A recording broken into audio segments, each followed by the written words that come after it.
Hello everyone and welcome back. Thank you for joining us for our second panel of the day titled Today, Tomorrow Together, Inclusion of Women in the Resource Sector.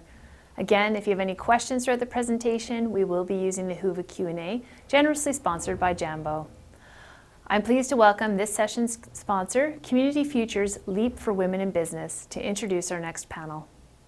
Good morning. Community Futures Leap for Women in Business is proud to sponsor this panel discussion on the inclusion of women in the resource sector. LEAP is the Leadership Entrepreneur Accelerator Program, a federally funded community initiative with a mission of encouraging women to grow and achieve in their careers, businesses, and specifically those in male-dominated sectors. LEAP offers free online workshops, networking events, and the LEAP conference in October 2021.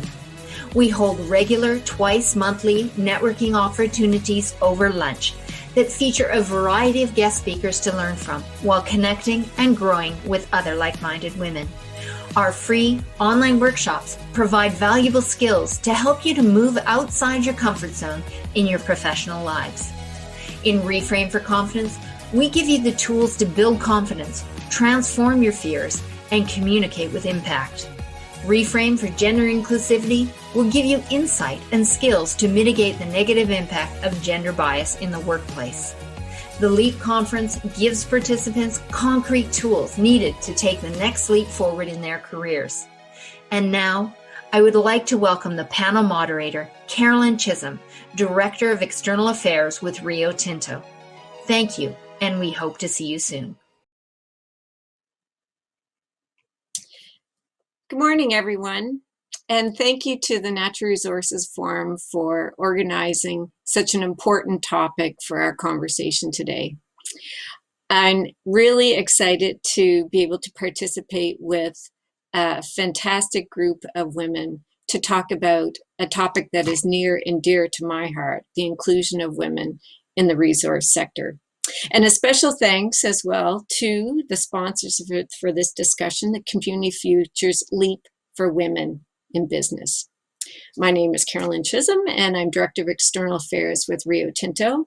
And I come to you today, unfortunately not in person, but virtually from Ottawa, the traditional territory of the Algonquin Anishinaabe people.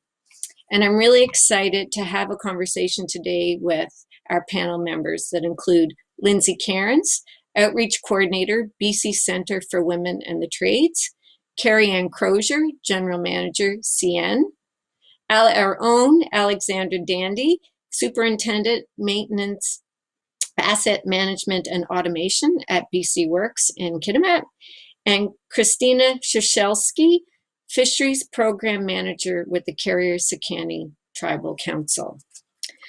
So the topic of today's panel, as I said, is one that's near and dear to my heart as a mother of two daughters, 16 and 18. And for them, Mari and Emily, we've really tried as a family, my husband and I, to instill in them the sense and the confidence that they can be and do anything. That nothing is actually off limits, whether it's in business, arts, sciences, the world is their oyster. And we've tried to impose on them any of our own biases so that they're only limited by their imagination of what they can choose to do in their careers. And so as parents of daughters, that sentiment should be obvious, but it should also be obvious in the workplace. And if you look at the representation of the panel members at the Natural Resources Forum, you would actually think we don't have an issue with gender representation in our sector. The organizer, C3 Alliance, has done an absolutely fabulous job of representing women in the industry. Kudos to you. And I'm told by a dear colleague, Richard, that in fact, 40% of the participants in the conference today are women. So well done. You've done a great job advertising to the women of our industry.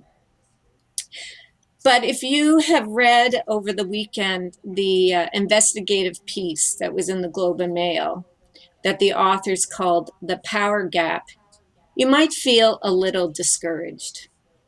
We actually have not made great progress in the representation of women in our industry and in the economy writ large in the last 5 years. We've made modest progress in improvements in the representation of women at the board level.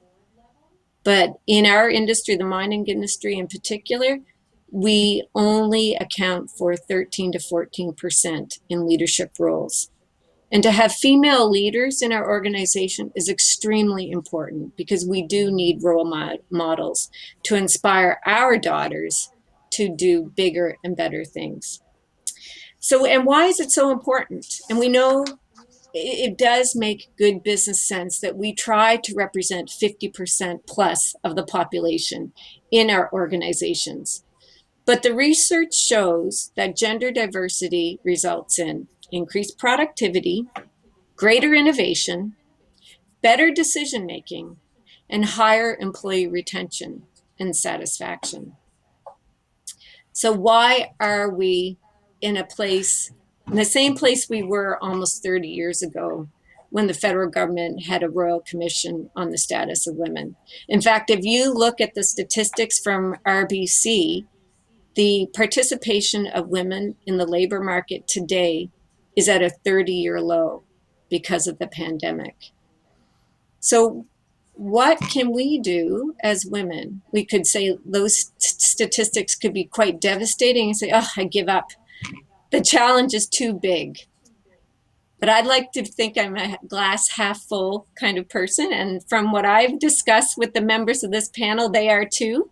And we're going to adopt the motto of Sheryl Sandberg, and we're going to lean in to the conversation and figure out what path we can make for ourselves to try to improve on those statistics. So with that, we're going to open up the conversation, and we'll start with each panel member saying a little bit about themselves and have a 3 to 4 minute discussion, and then we'll open up to the audience for Q's and A's. So I will start with Lindsay Kearns. Lindsay, over to you. Thank you so much. I'm coming to you today from the unceded territories of the Lekwungen-speaking people, the land of the Esquimalt and the Songhees, where I am a settler descended from Irish, Scottish, and British great-grandparents. I am also a Red Seal electrician, a mother, a proud queer person, and the outreach coordinator for the BC Centre for Women in the Trades. In my job, I connect women working in construction and industry with one another and help them build the community that they need in order to find success and joy in their careers. So the Center for Women in the Trades is a partnership that is led by women from the trades along with industry and labor representatives that is committed to increasing the proportion of women entering and finding success in the skilled trades. In case you aren't aware, women represent an average of 4.5% of the underrepresented skilled trades in BC, and that number has actually barely moved in decades. Isolation, discrimination, and poor workplace culture have long been barriers for women entering and staying in these great careers. And with the current skilled trades shortage, it's time to be focusing on the number of women and other underrepresented groups in construction and industry. And so my organization is working to lead the cultural shift that is needed to achieve this. We're focused on creating a diverse, equitable, and inclusive skilled trades industry where everyone can feel welcome and healthy and safe. So we do this by providing individualized supports to establish trades careers for women, addressing the barriers directly one-on-one that they face. We also train men through our Be More Than a Bystander program in partnership with EVA BC and the BC Lions, which is shifting the culture in the trades by teaching male leaders how to address sexism, racism, and other bigotry when they see it happening in their workplaces. And we also do training in justice, equity, diversity, and inclusion direct to employers in construction and industry so that they actually have the skills that they need in order to make workplaces that are welcoming to everyone when we have folks applying for jobs there. And we also do direct leadership training with tradeswomen, teaching them about public speaking and other skills that they can use to further their careers. So thank you for having me here today, and I'm really excited to be part of this conversation. Thanks so much, Lindsay. Really inspiring comments. Carrie Ann, over to you. Hi, thank you for having me today. My name is Carrie Crozier. I am currently the general manager for the Yellowhead. So that represents approximately 20% of CN's total gross ton miles that move every day. So it actually is the territory. It's the largest territory. It's the most customer dense territory, and most significant for growth across CN's network. I am a fourth generation railroader at CN. I followed the path of my father, my grandfather, and my great grandfather, the first female. I've been with CN for 21 years. I started what started as a university job, working a summer, and stayed afterwards, and have done many, many, many different things. Very untraditional things that I never thought that I would do. I went from one end of the country to the other with CN, and then down into the US as well. I've done a variety of different roles at CN, whether that is encompassed working out in operations directly on the line on CN, as well as from a strategic planning perspective, as well as various different commercial roles. My career at CN has been very rewarding in the sense that I've been able to see and do many different things, gotten to meet lots of different people along the way, lots of different individuals. It's allowed me to grow as an individual.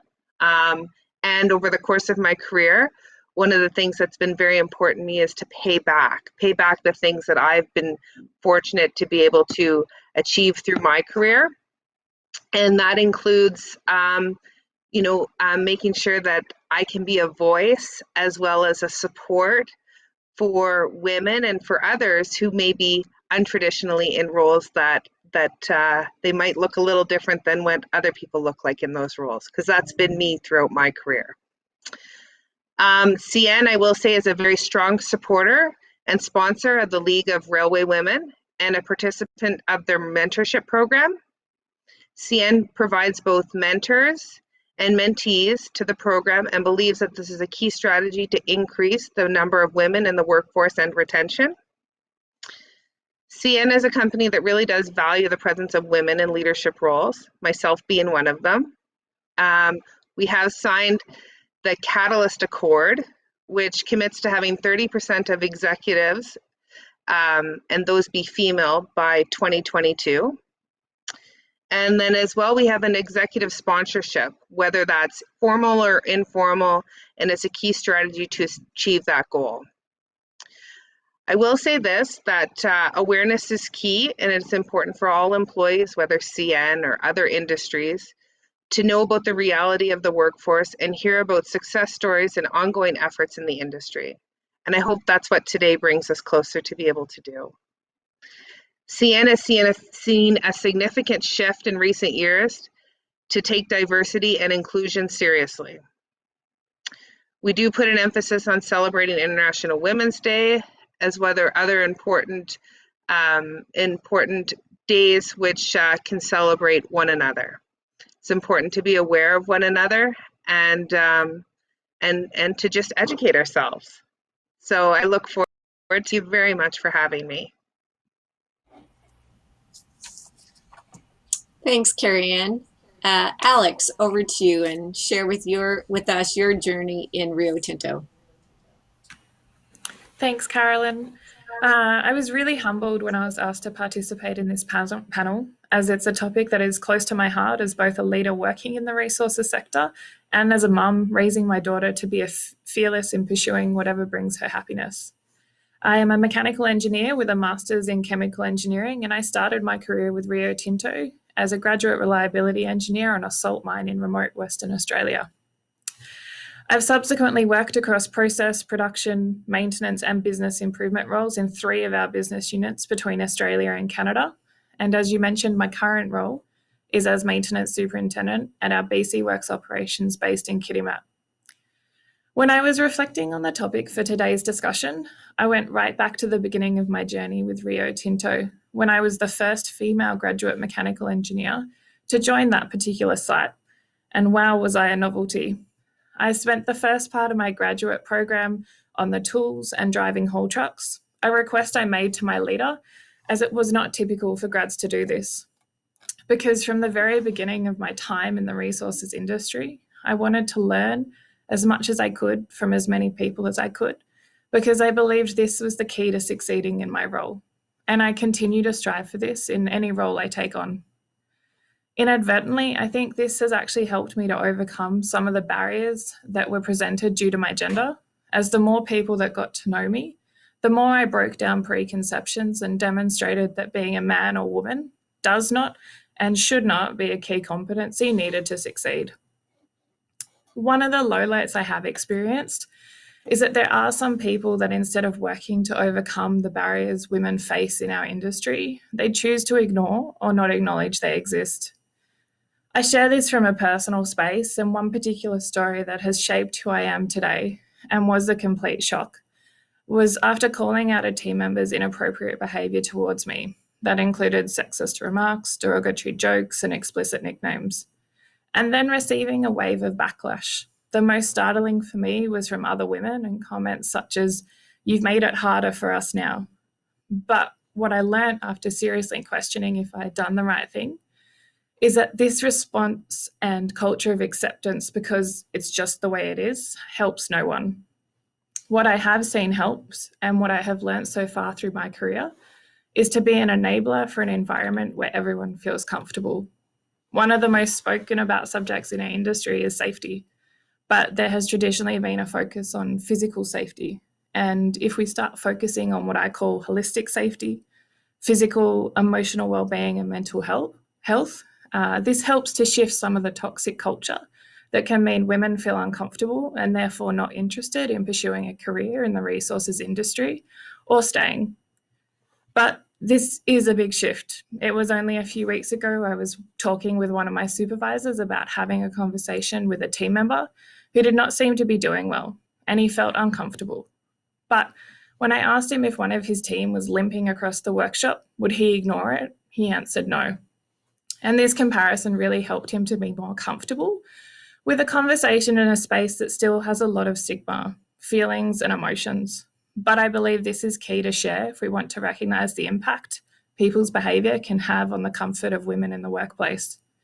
I'm really looking forward to listening to the stories from the women that have been assembled for this panel, and the opportunity to really understand how we can solve the gender diversity problem. Thanks, Alex, and thanks for your leadership in that example you shared. Really appreciate it. Christina, you get to have the last word on the panel before questions, All right, of course.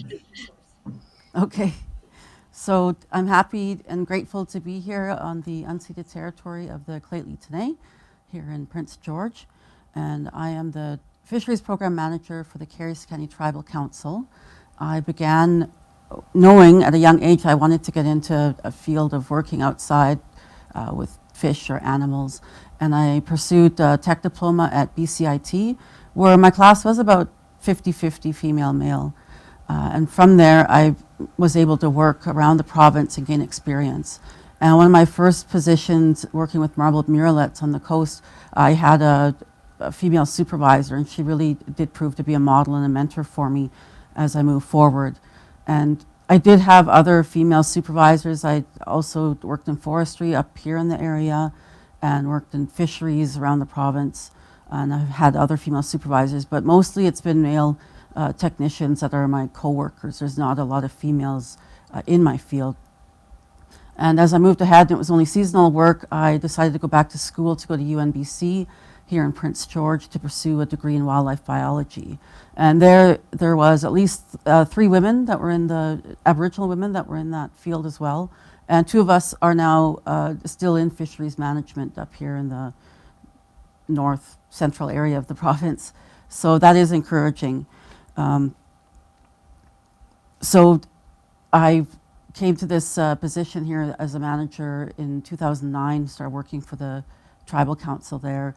And there were some issues in the beginning with my male technicians. Some of them had a hard time speaking directly to me even, which I found shocking, but most of the time they're okay with me being their supervisor. But yeah, it took some time, and to them, they'd never seen me work in the field, right, being their manager. So, I had to tell them of that, yeah, I've done it. I've done the field work, I've done the groundwork. I didn't just like waltz into this office position. Like I have been out there in the field too. So I find now also at most meetings I attend, I'm still, one of the only females there. But when I do go to regional meetings, then there are other representatives, women in fisheries, chiefs and reps. So that's always like uplifting and really good to connect with them, do some networking and listen to them.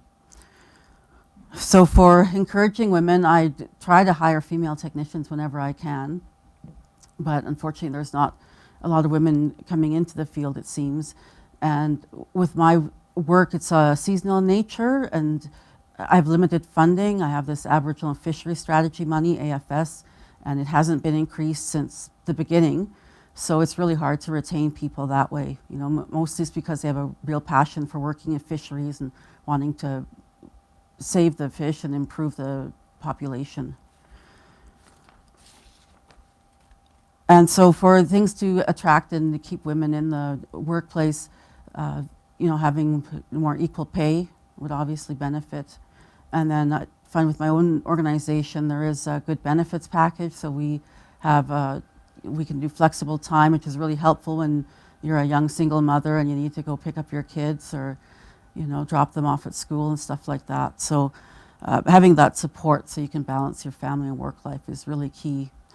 Also having sick days and vacation time, and we even have mental health days, family days, get our birthday off, all these kind of things. It all helps with your morale, and just if you need that extra time for your family. So also I found that peer groups have been really helpful. There's some good peer groups here in Prince George with other sectors, and it's a good way to connect with people. And there's still also the issue of people coming into this field with a dwindling resource, with the fish runs. The runs have been really low in the last several years, so that is a bit disheartening. But was said at the beginning, I'm more of a glass half full, try to be optimistic and move forward, like what can we do to improve these things. So thank you. Thanks so much, Christina. I've already seen incredible interest from the audience in terms of the questions. So I'm going to start I have some of my own, and if we run out of time, I'll impose my moderator authority and ask those. But in the meantime, this one's a really interesting one off the top, and it really talks to the importance of the language and the words we choose to use. I would love to see a language shift from the term male-dominated to predominantly male. Suggests a power shift there, right? How do we as an industry embrace and engage in this change? Who would like to tackle that one? Anyone have first comments, first dibs? You can raise your hand, or I'll tap someone to start. I mean, I'd be happy to speak to this. I knew Lindsay you would. I mean, just being out there, boots on the ground in the trades, it is that it's like we say journeyman, we say foreman, and there is a lot of resistance. It is very difficult. I know that a lot of people are shifting to saying journey person and just abbreviating that to JP. So yeah, no, I've worked with my current JP for about 3 months, and it's going really well. Foreperson is hard, which I find really interesting because I know that in terms of the legal field, they moved to having a foreperson of a jury ages ago. There's been a lot of resistance to that in the trades, and I know that in a lot of places they actually have changed the term. They don't use foreperson; they use charge hand. So that shift is happening, but it actually needs to come from the leadership. Like, we need to actually get the buy-in from everybody saying, nope, like, this is actually what we're doing. Personally, when I look at these sorts of things, I am a very detail-oriented person. This is why I found a lot of success as an electrician. And I prefer using those terms that are gender neutral, because they, not just because they're inclusive, but because they're accurate. And accuracy, I think that can help get the buy-in from the people who are saying, oh, we're just doing this because we're trying to be PC, and they see that in some way as denigrating these roles. It's saying, no, we're actually using different terms for these roles because it's actually what's accurate, and it reflects what we're actually seeing out there, because not all people who have a journey qualification are men. And the same sort of thing with using, I love that the example actually is using predominantly male instead of male dominated. I wrote that down. One of the things that we often see is talking about traditional roles. And that's something that we do a lot of education around in my work with the Center for Women in the Trades, because the fact of the matter is, people of all genders and all racial backgrounds have been doing this work all over the world for a very long time. And there are very specific things that happen, in particular in North America, with regards to after the Second World War, where women had been very, very, very involved in all sorts of industries, and they were specifically removed. And that is when we actually had this big push towards making sure that we were using language as well as policies that made it so that these were no longer places for women. And yeah, so we don't actually say traditional roles. We try to say predominantly male or male dominated, but I really like predominantly male. So I'm going to go with using that in the future. Thanks for that question. Started a trend in the industry as a result of that. Anyone else have thoughts on that comment? If not, we can go on to the next question. Are you seeing any sectors or companies that have really leaned in on this issue? What has made their approach successful? That's a big question. Alex, go for it. I think, this is such a big issue.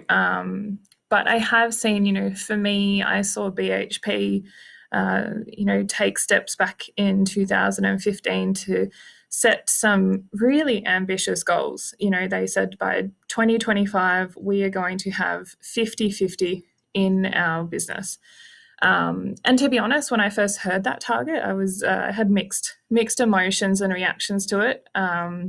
Sometimes there can be comments about, well, they only got that role because that target's in place. But reflecting on it and the positive outcome I've watched this business take over the last 5 years has been inspiring. And look, I think they're about a quarter, 25, 26% at the moment. But it started the conversation. It put it at the forefront of our industry. It challenged people to think about their unconscious bias. Who am I recruiting? What can I do better? I think having the ambitious target created a sense of urgency, and the leaders needed to step up, and the industry as well, looking across the peer group. What are we doing when we're seeing another business setting such an ambitious target? Interesting you should say that, Alex, because if you looked at the research that the Globe and Mail did, it said 93% of the companies on the TSX have no targets for women executives at all. And but there's people who have fought the good fight for years are finally saying, particularly because of the impact of the pandemic, that we actually do have to have regulated targets set by government. Now, that's a whole big conversation that would take far more than the time we have here today. But it's interesting that that's the conclusion that people who've been in the trenches fighting this battle for a long time saying, we've reached that point. We have good intentions, but we're not getting there. In fact, we're receding in our efforts. So you're actually seeing in France, they are requiring a certain percentage of targets for boards. And in Germany, just this year, after many years of effort, they actually are legislating quotas. So it's we haven't gone there yet in Canada, but it's interesting that that's where the dialogue seems to be going. So something to keep watch of, and that if we're going to get past these systemic barriers, and it doesn't apply just for women, it applies in the conversations we've had about, disadvantaged, underrepresented minority groups. So it's an across the board effort around diversity and inclusion for sure. Carrie Ann, did you have, or Christina or Lindsay, any additional comments for that question? It's a big question for sure. Carrie Ann, any thoughts around CN itself? Yeah, I think that Alexandra, as well as your discussion here about, setting a target. So whenever we have something, like just as an individual, right? When we think about an individual that we're gonna go out and we're gonna change something, or we got something that we're gonna do, right? We set a target, right? So we set a target to achieve whatever it is that the goal is that we're going to achieve. I think that's a key transformational initiative, as well as a key transformational moment when companies start setting targets. And there is a lot of companies out there right now that have put forth ideologies, as well as put forth targets wherein they want to have a more diverse workforce. CN, for example, is one of them. We have, like I said at the beginning of my introduction, we've set a target that 30% of our executive level leaders will be female. That's a target to achieve. We're not there yet, but we're working towards it. I think that we have to applaud a lot of different industries, such as oil and gas. Oil and gas have made very conscious in recruitment, in support, in recognizing the efforts of a diverse workforce. And it takes a continuous approach, continuous mantra, and as well, it is very important that targets are set. So I think that will be that's that as a go forward for everyone. When you think of something, think of what's the target that I want to achieve. We achieve what we measure, right? Lindsay. Yeah, actually, the thing I do want, I mean, targets, yeah, targets work. And one of the things that I hear again and again, especially when I was working day-to-day boots on the ground out there in construction sites, is the pushback against targets and the pushback against inclusion of women and people of color, including Indigenous people in trades. And they'll say, oh, you're only here to meet a quota. And I always laugh because my story for this is, I mean, I didn't start in the trade till I was 28 years old. And when I did, on my first job, people kept asking if my dad was an electrician. I said, no, I mean, he's amazing, but he's a high school teacher. And I thought it was really strange. And I thought they were asking me that question because they figured I wouldn't be there unless my dad had gotten me the job. So I thought they were just being sort of sexist. And, I didn't really think much of it. But after I spent a little while in the trades and spent more time getting to know my coworkers, I found out exactly how many of them were there because their dad is an electrician, or their uncle, or their grandfather, or their hockey coach, or their next door neighbor, or someone got them that job. Someone got their foot in the door. That is how they got started in their trade. That is how they got their job at the mine. That is how they got their job at the pulp mill. And it just blew my mind to think that they would dare say, oh, you're just here to meet a quota. And at the same time, I'm thinking, how did you get in here? How did you get your foot in the door? Because it's the really same. Good point, Lindsay. That I think we could go on this conversation for quite a long time and have some discussions with the policymakers that are attending the conference too, I'm thinking. But we'll move on to another, I think, really important angle in the conversation and a key determinant of the success for the future. And this is the question. Can women alone solve the challenge of the inclusion of women in any sector?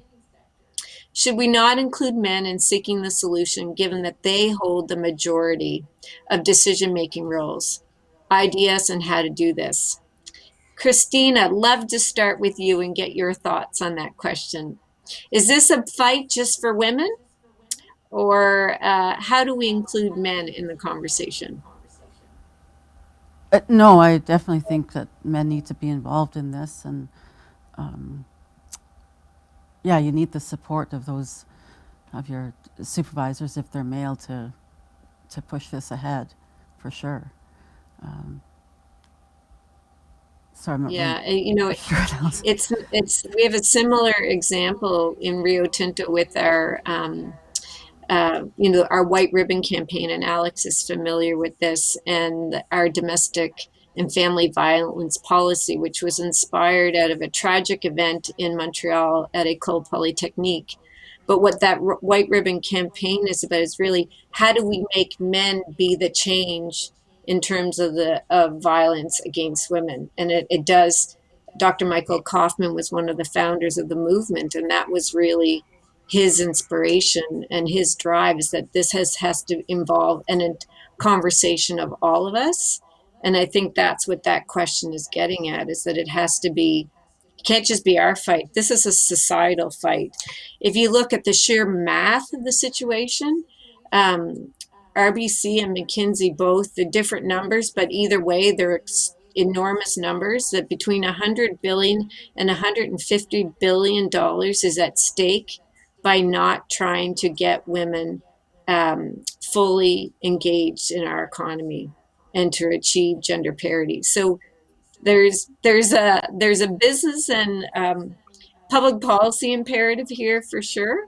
So thoughts from others on the panel. How do we make this an inclusive conversation? I might jump Alex? in, Caroline, on that one. It's one of the things I'm extremely proud. You mentioned Rio Tinto and our commitment with White Ribbon and the policies that are in place. But I think one of the things that I have seen and why I love working for this business is that there are many men championing women. Like you say, this is not a one-sided conversation. The gender diversity issue needs to involve men, women of every different background, every different age, racial background, everything. And I think it's part of that. And Lindsay mentioned this in the beginning as well. I think it's the key to that is education. Education, becoming comfortable with the uncomfortable, and really embracing those opportunities to step up and partake. Sheryl Sandberg, we talk about women leaning in. I think it's in this kind of topic, it's women and men leaning in together to solve the problem. Maybe that'll be her next book.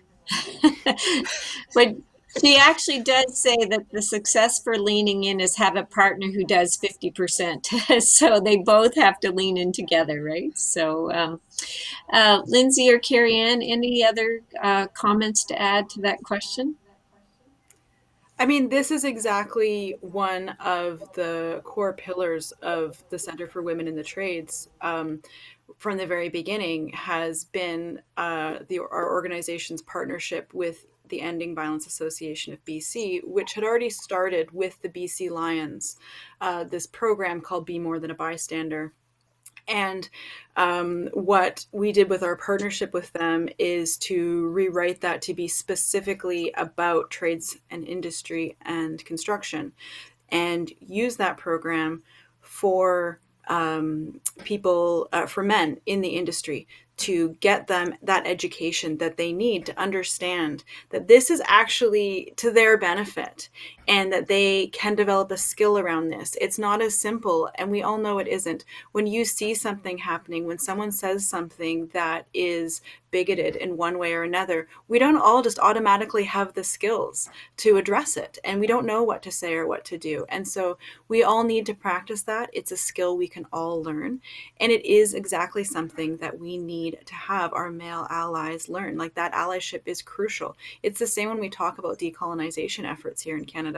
We can't move forward from our absolutely horrific past with Indigenous people without actually having white people be involved in moving forward that conversation and totally fully engaged with the project of making sure that we have equity and inclusion. You're absolutely right. They aren't easy conversations to have, and we have to build the confidence to initiate them. Because if we don't, we do push it under the carpet, and we won't be the change we seek to create, for sure. Carrie Ann, I think you had some thoughts there that you wanted to share. Yeah, there's a lot of good points and a lot of good discussion that's happened, but diversity of view and diversity of persons is key, and I think that make it inclusive of everyone. So males need to support females, females need to support males, various different races, whatever it may be. Like, we are stronger together as a diverse group, and just the key is celebrate the successes and stay consistent and true to the changes, and in educating ourselves is, and it'll make us all stronger. Absolutely. There's another question here that I had a question I was going to pose to you folks, and there's one that's similar, so I'll read it out. There has been significant progress shifting the demographics in many industries. Have we had the same success in shifting the corporate and or industry norms so that new entrants are having a positive first impression? And I think, to me, that question is getting at there are two issues for female representation, or any representation for that matter, in the workforce. One is the retention question, and the recruitment question, which I think this is getting at, and then the retention question. So how do we make sure that we attract women to the sector, recruit them, and then maybe how do we make them stay? So, Lindsay, I know in our pre-session you had lots of thoughts on this, and some of it came out in the recommendations in the paper that you worked on with the BC government. So, if folks can indulge, we don't mind if we start with Lindsay again. Yeah, it is interesting. I actually am pleased to say that I do regularly, through my outreach work, meet women who are starting off in their careers in industry and in construction, who they say, "Oh, that's nice that you exist," but they don't really see the need, and they're not actually terribly interested in engaging. I mean, they'd love to come to a social event, but they think things are great and they're having great experiences, and that delights me. I am so glad to hear that. What we find when we look at the retention issue is what happens later on, and that is where you start to see that toxic work environment creep in maybe a bit more. But then the two things that personally, they didn't become issues for me until I was about 7 years into my trades career. And that's when I realized that I was lacking opportunities for advancement, and I was lacking a community of peers. And so those are the two other factors, aside from the toxic work environment. Like I said, we're trying to address by making sure we're building up that male allyship. So yeah, it's hard, but there are things we're doing to address that, and like opportunities for advancement are huge for making sure that someone actually stays in their career, that they have the opportunity to actually go forward and become a manager, that they have the training they need to move on to being the head of a crew or something like that. And sometimes, we need to make sure that women themselves are putting themselves forward for that. I mean, that is part of the whole lean in thing, is that you actually need to say like, oh yes, I am capable of doing that role. But a lot of it is also making sure, as we're building male allyship, that men are seeing their female coworkers as leaders. Yeah, getting out of our stereotypes. Christina, what's your thoughts on recruitment, like in your area, in your field? Any thoughts there you'd like to share with the panel? Especially maybe recruitment of Indigenous women and Indigenous youth into the fisheries field, for example. Yeah, like I said earlier, that one of the big limiting factors is it's a lot of seasonal work, right? So if people get opportunities to work at a mill or on the pipeline or somewhere that's more year round, they're gonna go for that. So yeah, it's hard to find people that they need to be passionate about it to want to come into it because of the low wage that's offered. So I mean, we definitely look for we give priority to Aboriginal people from the area here when we do post our jobs. But it's limited how many people are out there. And it's limited, it seems, as to how many people are going into this field. And I wonder if it isn't because of the dwindling resource, or I don't know why there's just not more interest in it. And just curious, Christina, what made you stick with it? You've been in this field for a long time. Did you ever find a time where you just like, oh, I don't want to do this anymore? And what got you over that? Yeah, absolutely. I'm just super passionate about this field, being able to work with Aboriginal communities and fight to make that change, to make the change with the government and the relationship between the government and First Nations. And then also for the resource to just keep fighting. There's got to be a way. I just can't imagine just giving up. But yeah, it gets tiring, and then I need, to seek out some support from other female leaders and people in management, which the company or the organization I work for is just small. We're just less than 20 people, so we don't really have these targets and things that you guys are talking about. A lot of the questions I'm looking at here have to do with the question around retention and recruitment. One of the things that we didn't talk about on the panel, but there is a question here. Tell me a little bit about your experience with mentorship. Was there a mentor in your career that helped you push and to continue to advance? And was that a mentor a woman necessarily, or was it a man? I'm just curious about that. And what difference did that mentorship make? So I can speak from my own personal experience, and I can speak to what I try and give back, right? So, if I look back at my career, I've had two mentors that I still rely on today.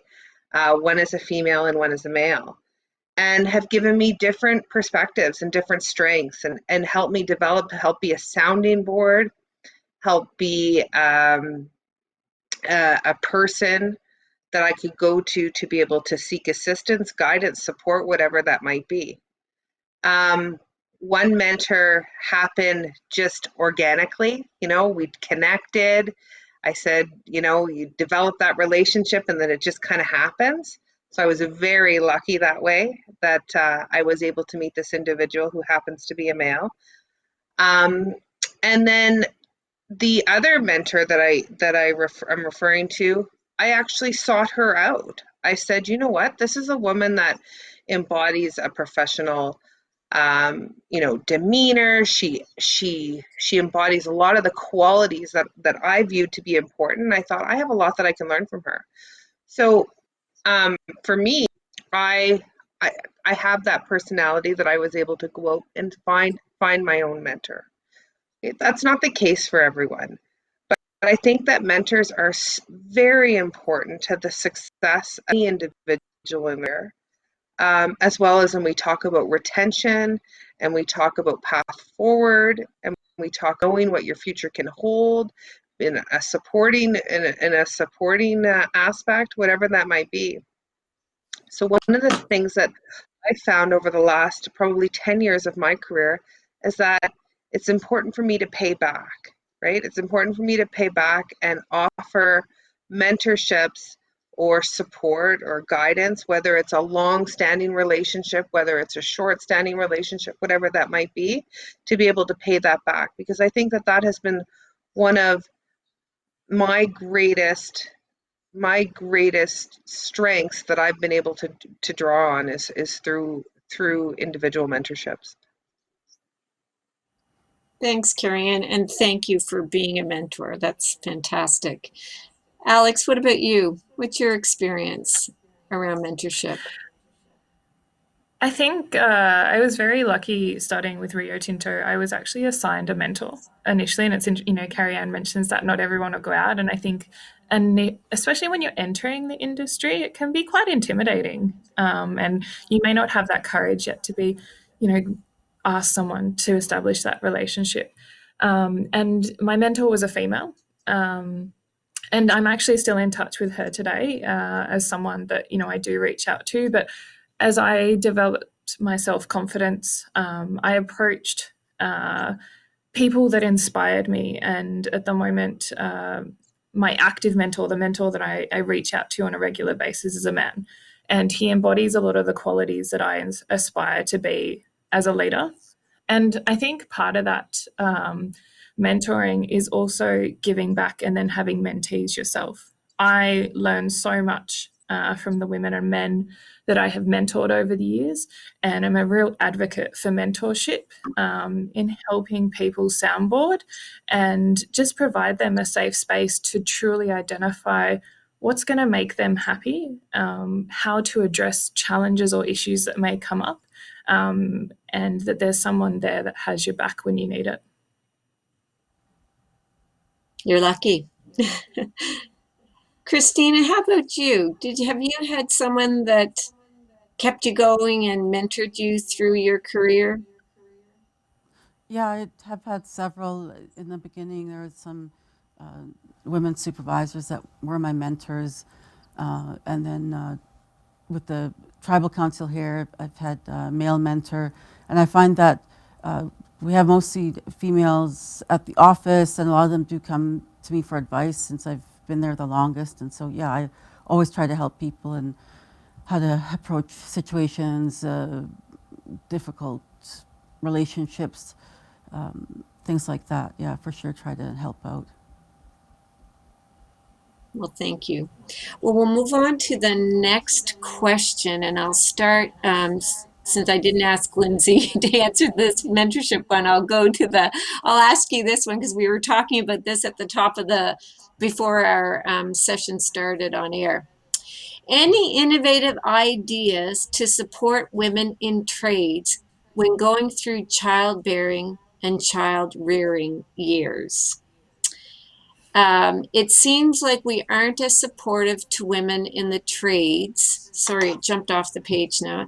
Aren't as supportive to some women in the trades as we might be in other countries like Scandinavia. So, Lindsay, how about we start with you? That's a good hot topic and could take us to the end of our session, I'm thinking. Yeah, well, at the top of the hour here, we were actually, before we started, we were just having a casual conversation, and we were talking about childcare issues and how that is just blown up because of the pandemic, because you have so many situations. And personally, I went through this when the pandemic started. My child's daycare shut down. And I went to working part-time and only in the evenings and weekends. This is in my job that I have right now as outreach coordinator, so I could do that. But if I'd still been on the tools, I'm not sure what we would have done. It would have been a really difficult situation, and that is one that we see all the time. And when you talk about sectors that have a higher percentage of women involved doing shift work, such as nursing or other parts of the medical fields, there's often more of a community-based response in place to deal with the childcare issues. So people get together and hire nannies together. And when you're in construction and industry where it's more of the workforce is made up of men, that often just isn't even a conversation that's happening. That is changing. I know that personally I went through in the course of my decade on the tools, I had 2 children. And so I actually did have a lot of conversations about issues around childcare and things like that. I also just had some really funny experiences of being an extremely pregnant person on a construction site, including on one of my last jobs that I worked right before birthing my second child. And I worked till I was 37 weeks pregnant. I wasn't climbing up ladders or installing conduit and things like that, but I was on sites, I was troubleshooting things, I was getting air handler units up and running. And I mean, I was there wearing my high vis, and I'd see people that I knew from, different projects over the years, and they'd look at me and say, hi, and then they'd glance down at my giant belly, and their eyes would just kind of go wide, and they wouldn't know what to say, and they just wouldn't say anything about it. I'd have all these guys say, okay, nice to see you, and then they'd go away, and I don't know if they didn't know that I was pregnant or didn't want to mention it in case I wasn't pregnant. But yeah, it's... did you feel you had the supports? If you could wave a magic wand, what extra supports would have helped you through that period, through those 10 years? Definitely making sure that we actually have a plan for childcare. And this isn't just for women, but it does end up being more for women. But when you're talking about shift work, when you're talking about trades and industry where we often start very early in the morning, things like that. Where I am in Victoria, we have to work with tides if we're talking about building down here at the graving dock and at the Navy base. So you have to, if you're working on the pile driving barge, you have to work when the tide is at a certain point because that's how the ocean works. And so if you need childcare Can't at that change point, that. Yeah. So we actually need to have that be part of what, as a society in general, we are providing in terms of infrastructure for supporting these industries. And it can't just come from the workers themselves having to deal with it. We need to actually recognize as a society that this is a valuable thing because we all want to have these industries be successful because that's what pushes our economy forward. And we want to make sure that we have workers who are able to work at jobs so that they then have money to go and spend at their local coffee shop and things like that. So we need to make sure that this is actually part of the structure that we are valuing through our society. How would I ask anyone want to raise their hand before I ask someone to add any additional comments? Anyone else have some thoughts they want to add here? We have about 2 minutes left. I think Alex, I'm I've just got a thinking you couple might, thoughts. given your circumstances. Yes, my circumstances. So, as the panel know, I'm currently 27 weeks pregnant with my second child. So, listening to Lindsay's comments are very current for myself. But, we reflect on the pandemic and the daycare situation. I'm grateful I have a partner that is a full-time stay-at-home dad, but our original plans were for him to return to work at the start of this year. But there was no daycare available. So, the decision made between us as 50-50 partners in the relationship was that he resigned his job. But, those decisions, what we are seeing with the statistics and the trends is that the impact of the pandemic is hitting women harder than men. And how do we then create daycare support systems, something that's going to support women in our resources industry, or I feel that we're not just going to stay the way we are, we're going to start to go backwards. Yeah, as we said before, it's a fundamental, it's not just a social issue, it's an economic issue. And the question around daycare for sure. Lindsay, I was in a situation. This would be about 5 years ago now, when my older child was 2 years old, and it was the summer, and he was in a daycare center, and I was running as the lead hand on an energy efficiency upgrading to a high school, and so I had a crew of 4 apprentices working under me, and I suddenly got word that my child's daycare was shutting down. With 2 weeks' notice, the daycare provider decided to retire, which good for her. However, 2 weeks' notice, and my spouse, who works at the university doing technology in the classrooms, had a conference coming up and was like, I actually can't take this time off work. So I was suddenly had to take a week off work. And so I told my foreperson, who was a great mentor, and I said, look, I can't come in for these next 5 days. And this was a Friday. And he said, he's like, okay, well, you'll have to send everyone home. And so, because we don't have guaranteed hours. So I had to go and say to my crew, and they're saying, what are you talking? And they're all in their early 20s, and they don't have kids. And they're saying, what are you talking about? And I'm like, I don't have childcare. That means that I don't work. And if I don't work, you don't work. And they were just, and I said, so next time there's a life lesson for you. Next time there's an election and you have someone coming in who's talking about providing daycare across the board, you're going to say, wait a second, I should vote for this because this means that I get work because I lost that whole week of work because my supervisor I think we've run out of time, but that is a fantastic segue to our closing remarks. So each of you have an opportunity. I think this has been, first off, before we go there, I want to thank you all completely for a fantastic conversation. It's been really great, and judging by some of the comments we're seeing, I think the audience has liked it as well. So thank you very much. We'll go around the board, and I'll start in the opposite direction in the spirit of fairness, and I'll start with Christina. 1 to 2 minutes of thoughts of closing remarks. Yeah, just wonderful to be asked to be part of this. I've never been part of the forum before, but I know of other people that attend it every year, so it's been great to be able to attend this year and see some of the other sessions. Looking forward to continuing this conversation because it's so important and so relevant right now. So look forward to hearing more, learning more, and yeah, I'm inspired to do more now, move forward in this path. Alex. I have thoroughly enjoyed the opportunity to have the conversation and also learn more about each of the women on the panel, and looking forward to continuing that conversation.